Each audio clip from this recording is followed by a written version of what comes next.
LDFിൽ കേരള കോൺഗ്രസും CPMും തമ്മിലുള്ള അകലം വർദ്ധിക്കുന്നതായിട്ട് റിപ്പോർട്ടുകളുണ്ട്. പൊതുവെ കേരള കോൺഗ്രസ് അതൃപ്തി വളരെ കൂടിക്കൊണ്ടിരിക്കുകയാണ്. അവർക്ക് ഭരണത്തിലും മുന്നണിക്കുള്ളിലും ഒക്കെ അവരുടെ നിലനിൽപ്പ് അപകടത്തിലാണ് എന്ന ഒരു തോന്നൽ കേരള കോൺഗ്രസിനുണ്ട്. അതുകൊണ്ട് തന്നെ അവർ UDFിലേക്ക് പോകാൻ ആഗ്രഹിക്കുന്നു. ഇപ്പോഴിതാ ഏറ്റവും ഒടുവിൽ കോട്ടയം, ഇടുക്കി ജില്ലാ കമ്മിറ്റികൾ CPMൻ്റെ പ്രാദേശിക ഘടകങ്ങൾ ഒക്കെ രംഗത്ത് വന്നിരിക്കുകയാണ്. ഒരു കാരണവശാലും കേരള കോൺഗ്രസിനെ വിട്ടുകളയരുത്, കേരള കോൺഗ്രസിനെ മുന്നണി വിടാൻ അനുവദിക്കരുത്, എന്തു വില കൊടുത്തും കേരള കോൺഗ്രസിനെ LDFിൽ തന്നെ നിലനിർത്തണം എന്നാണ് അവർ ആവശ്യപ്പെടുന്നത് CPM നേതൃത്വത്തോട്. എന്താണ് ഇതിന് കാരണം? കേരള കോൺഗ്രസിൻ്റെ UDF പ്രവേശനവുമായി ബന്ധപ്പെട്ട് കുറച്ച് നാളുകളായി തന്നെ വലിയ ചർച്ച നടക്കുകയാണ്. അതിനിടയിലാണ് ഈ ജോസ് കെ മാണി ഒരു പ്രസ്താവനയുമായി രംഗത്ത് വന്നിരുന്നത്. അദ്ദേഹം പറയുന്നത് ഇങ്ങനെയാണ്: UDFിൽ നിന്നും ഞങ്ങളെ ചവിട്ടി പുറത്താക്കിയതാണ്. ചവിട്ടി പുറത്താക്കിയ ഒരിടത്തേക്ക് ഞങ്ങൾക്ക് പോകാൻ ഇനി ആഗ്രഹമില്ലെന്നായിരുന്നു അന്ന് അദ്ദേഹത്തിൻ്റെ പ്രസ്താവന. അതിലൂടെ മനസ്സിലാക്കാൻ കഴിയുന്നത്, ഒരു കാലത്ത് UDFിനോടൊപ്പം ഉണ്ടായിരുന്നപ്പോൾ, കേരള കോൺഗ്രസ് ഉണ്ടായിരുന്നപ്പോൾ UDFിന് അറിയില്ല കേരള കോൺഗ്രസിൻ്റെ വില എന്താണെന്ന്. അത് കൃത്യമായി മനസ്സിലാക്കാൻ ഈ LDFിന് കഴിയുന്നുണ്ട്. അതുകൊണ്ട് തന്നെയാണ് അവർ ഇപ്പോൾ ഇത്തരം പ്രസ്താവനയുമായി വന്നത്. കാരണം നമുക്കറിയാം, 2016 ഇലക്ഷൻ 91 സീറ്റോടുകൂടി തന്നെ CPM നേടുകയാണ്, LDF വിജയിക്കുകയാണ്. സ്വാഭാവികമായി കേരളത്തിൻ്റെ ചരിത്രം എങ്ങനെയാണ്? 5 വർഷം ശേഷം UDF അധികാരത്തിൽ വരിക, കോൺഗ്രസ് അധികാരത്തിൽ വരികയാണ് നാം കുറച്ച് നാളുകളായി തന്നെ കാണുന്നത്. ഇപ്പോൾ അങ്ങനെ ചില സംസ്ഥാനങ്ങളാണ്, അത് രാജസ്ഥാൻ, പിന്നീട് അത് തമിഴ്നാട്, കേരളം. ഈ സംസ്ഥാനങ്ങളിലെല്ലാം 5 വർഷം കഴിയുമ്പോൾ മുന്നണികൾ, പാർട്ടികൾ മാറി മാറി വരുന്നത് പതിവാണ്. അങ്ങനെ ഒരു പതിവ് തെറ്റിച്ചത് ഈ 2021 തെരഞ്ഞെടുപ്പാണ്. ആ 21 തെരഞ്ഞെടുപ്പിൽ കമ്മ്യൂണിസ്റ്റ് പാർട്ടി 2016 നേടിയത് 91 സീറ്റാണ്. അത് 99 വർദ്ധിപ്പിച്ചു. അതെങ്ങനെ സാധിച്ചു എന്ന് പറയുമ്പോഴാണ് ഈ കേരള കോൺഗ്രസിൻ്റെ വില എന്താണ്, അവരുടെ കഴിവ് എന്താണെന്ന് മനസ്സിലാകുന്നത്. പ്രത്യേകിച്ച് പല UDFിൻ്റെ മണ്ഡലങ്ങളും, മധ്യ കേരളത്തിലെ മണ്ഡലങ്ങളും UDFിൽ നിന്നും കോൺഗ്രസിൽ നിന്നും പിടിച്ചെടുക്കുവാൻ ഈ LDFിന് കരുത്ത് നൽകിയത് കേരള കോൺഗ്രസ്. പ്രത്യേകിച്ച് നാം മണ്ഡലങ്ങൾ പരിശോധിച്ചാൽ മനസ്സിലാകും. പത്തനംതിട്ട മണ്ഡലം എല്ലാ കാലത്തും കോൺഗ്രസിന് വലിയ അടിത്തറയുള്ള മണ്ഡലം. ആ മണ്ഡലത്തിലേക്കെല്ലാം, പത്തനംതിട്ടയിലെ പല മണ്ഡലങ്ങളിലേക്കും CPMന് കടന്നു കയറാൻ വളരെയധികം പത്തനംതിട്ട തൂത്തുവാരി 5 മണ്ഡലങ്ങളും UDFിൽ നിന്ന് LDF പിടിച്ചെടുത്തുകൊണ്ട് അത് പല മണ്ഡലങ്ങളുടെയും ഭൂരിപക്ഷം വലിയ രീതിയിൽ ഉയർത്തുവാൻ ഈ പാർട്ടിക്ക് കഴിഞ്ഞിട്ടുണ്ട്. അതിന്റെ പിന്നിലും ഈ കേരള കോൺഗ്രസ് ആണ്. പിന്നെ കോട്ടയം പറയേണ്ട, ഇടുക്കിയും പറയേണ്ട, അവിടെയെല്ലാം ഈ കേരള കോൺഗ്രസിന്റെ തട്ടകമാണ്. തട്ടകത്തിൽ തന്നെ അവർ മിന്നും പ്രകടനം കാഴ്ചവെച്ചിട്ടുണ്ട്. പക്ഷേ ഇപ്പോൾ കോൺഗ്രസിന്റെ പുതിയ നേതൃത്വം വന്നതിന് ശേഷം തന്നെ അവർ വലിയ രീതിയിൽ ആഗ്രഹിക്കുന്നുണ്ട് മധ്യ കേരളത്തിൽ ഈ കോൺഗ്രസിന് UDFിന് മുന്നേറ്റമുണ്ടാക്കാനുള്ള ശ്രമം അവർ പല തവണയായി നടത്തുന്നുണ്ട്. കാരണം പത്തനംതിട്ടയിലും 0 സീറ്റാണ്. ആ 0 സീറ്റ്, 1 സീറ്റും 2 സീറ്റും നേടിയാലെങ്കിലും പ്രയോജനപ്പെടുമല്ലോ എന്ന രീതിയിലുള്ള ചിന്തയാണ് എന്തായാലും കോൺഗ്രസിനെ കൊണ്ട് ഇപ്പോൾ കുറച്ച് നാളുകളായി തന്നെ ഈ നിരന്തരം ചർച്ചയിൽ ഏർപ്പെടാൻ സാഹചര്യം ഒരുക്കുകയും, അതോടൊപ്പം തന്നെ UDFിൻ്റെ കൺവീനർ അടൂർ പ്രകാശ് നിരന്തരം പറയുകയാണ്, ഞങ്ങൾ മുന്നണി വിപുലീകരണത്തിന് ഒരുങ്ങുകയാണ്. അതിൻ്റെ ഭാഗമായി തന്നെ കേരള കോൺഗ്രസുമായും അതോടൊപ്പം തന്നെ RJDയുമായി, ശ്രേയംസ് കുമാറിൻ്റെ പാർട്ടിയുമായെല്ലാം നാം നിരന്തരം ചർച്ച നടത്തുന്നു എന്ന് അവർ അവകാശപ്പെടുകയാണ്. പക്ഷേ ഈ 2 പാർട്ടികളെയും തങ്ങളുടെ പാളയത്തിലേക്ക് എത്തിക്കാൻ കഴിയുമോ എന്നത് സംശയമാണ്.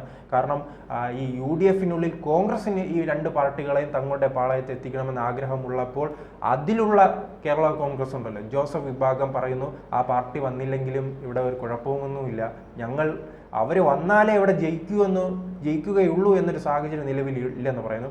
അതോടൊപ്പം തന്നെ ഈ പാലയുടെ കുറേ വർഷങ്ങളായി തന്നെ വർഷങ്ങളായി ജോസ് കെ മാണി തന്റെ തട്ടകമായി മാറ്റിവെച്ച മണ്ഡലമായിട്ട് അദ്ദേഹം നൂറ്റാണ്ട് കാലം നിയമസഭയെ പ്രതിനിധീകരിച്ചത് പാലാ മണ്ഡലത്തിൽ നിന്നാണ്.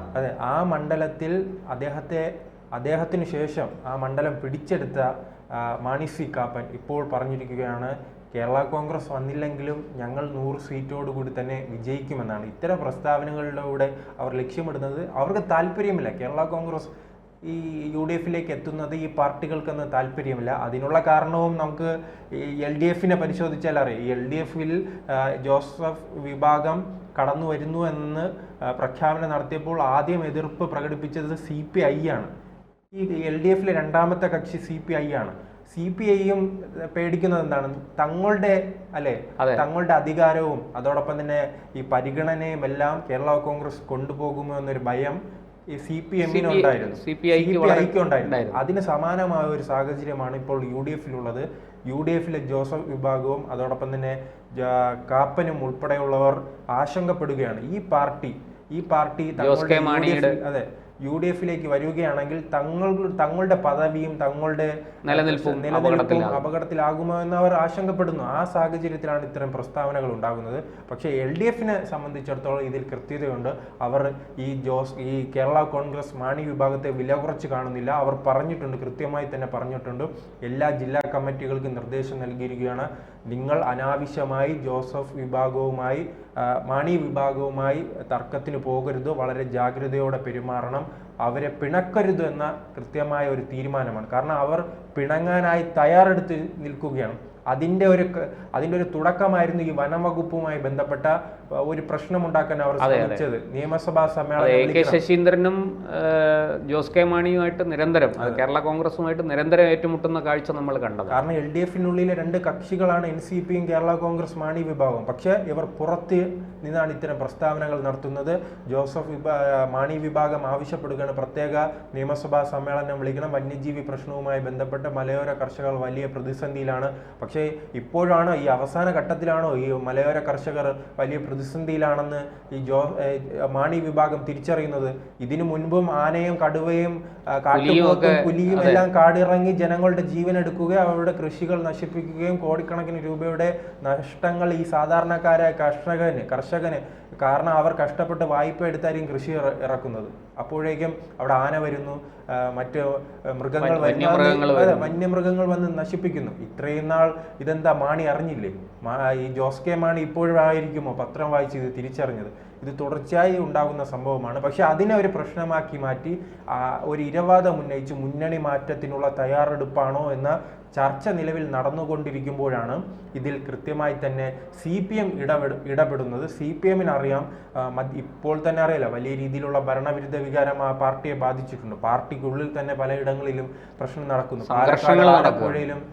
പാലക്കാട് ആലപ്പുഴയിലും അടക്കമുള്ള കണ്ണൂരും അടക്കമുള്ള പാർട്ടിയുടെ ശക്തി കേന്ദ്രങ്ങൾ, ഇത് മൂന്നും പാർട്ടി ഗ്രാമങ്ങൾ ഉൾപ്പെടുന്ന ഒരു ജില്ല കൂടിയാണ് കണ്ണൂരായാലും പാലക്കാടായാലും ആലപ്പുഴയായാലും. ആ മൂന്ന് സ്ഥലങ്ങളിലെല്ലാം വലിയ രീതിയിൽ വിഭാഗീയത ഉണ്ടായിരിക്കുന്നു. നേതാക്കൾ പരസ്പരം പോരടിക്കുന്നു. അതിപ്പോൾ പാലക്കാടെല്ലാം തെരുവിലേക്ക് മാറിയിരിക്കുകയാണ്. CPM-ൽ പൊട്ടിത്തെറിയുടെ ഭാഗമായി ജില്ലാ കമ്മിറ്റി അംഗം